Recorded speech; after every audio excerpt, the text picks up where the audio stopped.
Derrière des portes closes, certaines familles subissent un cycle de dysfonctionnement et de traumatismes émotionnels cachés du monde extérieur. Au cœur de ces familles, certaines règles régissent leur dynamique tordue. Ces règles créent le chaos, la peur et les troubles émotionnels et peuvent laisser les membres de la famille se sentir piégés, ignorés et émotionnellement marqués. Si cela vous semble familier et que vous recherchez la clarté, la guérison est un chemin pour récupérer votre identité. Cette vidéo est faite pour vous. Ensemble, nous remettrons en question le statu quo et démêlerons la complexité de ces règles, vous permettant ainsi de créer des limites plus saines, de cultiver des relations de soutien et de retrouver votre estime de soi. 1. L'acceptation est conditionnelle. Dans les familles dysfonctionnelles, l'acceptation est une pente glissante.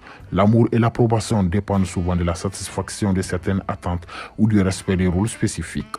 Cette limitation propage un sentiment d'indignité et de négligence émotionnelle, affectant l'estime de soi et le bien-être des membres de la famille. Le message envoyé est que vous ne méritez l'amour que si vous répondez aux critères prédéfinis. Numéro 2. La soumission est requise. Faire taire sa voix et se conformer à la structure du pouvoir établie est une règle courante au sein des familles dysfonctionnelles. Saper l'autonomie personnelle et décourager l'affirmation de soi renforce encore une dynamique toxique où les déséquilibres de pouvoir sont normalisés, ce qui entraîne des conséquences durables telles qu'une faible estime de soi, des sentiments d'impuissance et l'incapacité de fixer des limites saines. Numéro 3. Le perfectionnisme est exigé. Les familles dysfonctionnelles exigent souvent la perfection de la part de leurs membres, fixant des normes et des attentes irréalistes. Les erreurs ne sont pas tolérées et l'échec est sévèrement critiqué et puni. Cette règle crée une pression immense, de l'anxiété et une crainte constante de ne pas être à la hauteur.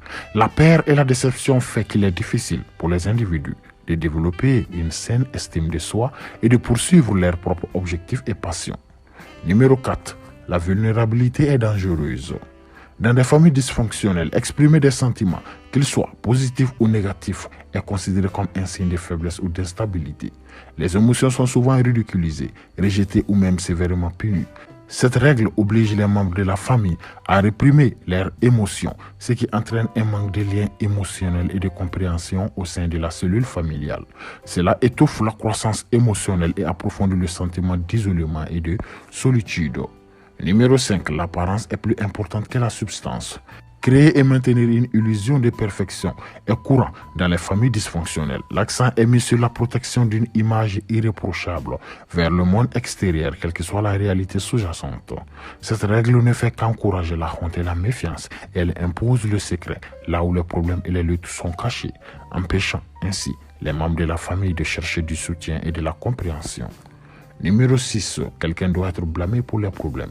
Dans les familles dysfonctionnelles, le blâme devient un moyen de détourner la responsabilité et d'éviter de rendre des comptes. Les problèmes ou les conflits sont rarement abordés de manière constructive. Au lieu de cela, le blâme est attribué à un membre particulier de la famille qui devient le bouc émissaire. Cette règle perpétue le ressentiment, la culpabilité et la honte au sein de la famille. Cela entrave une résolution saine des problèmes et empêche la famille de s'attaquer aux problèmes sous-jacents qui contribuent réellement au dysfonctionnement. Numéro 7. La rage est normalisée. Dans les familles dysfonctionnelles, la colère et la rage sont souvent normalisées et acceptées comme forme typique de communication. Les prises de tête, l'hostilité et l'agression verbale ou physique deviennent des modèles d'interaction familière. Cette règle crée non seulement un environnement toxique rempli de peur et de tension, mais nuit également à une résolution des conflits et au bien-être émotionnel. Si notre vidéo vous a plu, n'oubliez pas de vous abonner. Merci et à la prochaine.